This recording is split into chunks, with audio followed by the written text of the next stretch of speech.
इयत्ता 5वी शिष्यवृत्ती विषय गणित। मागील पाठात आपण मूळ संख्या व संयुक्त संख्या यांचा अभ्यास केला। आज आपण जोडमूळ संख्या व सहमूळ संख्या यांचा अभ्यास करूया। जोडमूळ संख्या म्हणजे काय? तर ज्या दोन मूळ संख्यांमध्ये 2चा फरक असतो अशा जोडीतील मूळ संख्यांना जोडमूळ संख्या किंवा जुळ्या मूळ संख्या असे म्हणतात। आणि अशा जोडमूळ संख्यांच्या 1 ते 100 मध्ये एकूण 8 जोड्या आहेत। उदाहरणार्थ बघा, 3 व 5 यामध्ये 2चा फरक आहे। 5 व 7 या मूळ संख्या आहेत व त्यांच्यामध्ये 2चा फरक आहे। 11, 13 ही देखील जोडमूळ संख्यांची जोडी आहे।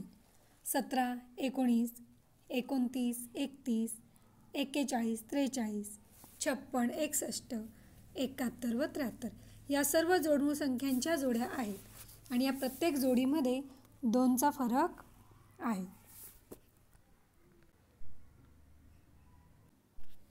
तर सहमूळ संख्या म्हणजे काय?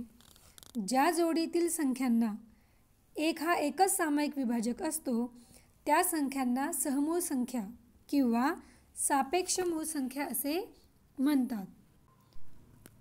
उदाहरणार्थ पाहूयात, 3 व 10 या जोडीतील संख्यांचा 1 हा एकमेव सामायिक विभाजक आहे, म्हणून ही सहमूळ संख्यांची जोडी आहे। म्हणजे 3 व 10 या दोन्ही संख्यांना इतर कोणत्याही संख्येने भाग जात नाही।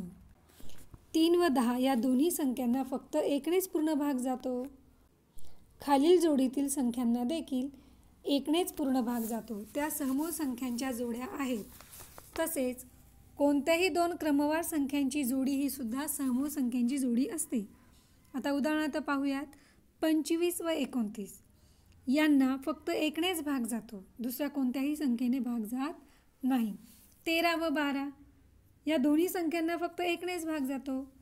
तसेच 9 व 2, 15, 19, 11 व 12 या सर्व संख्यांना फक्त 1नेच भाग जातो, म्हणजे ह्या सहमूळ संख्यांच्या जोड्या आहेत।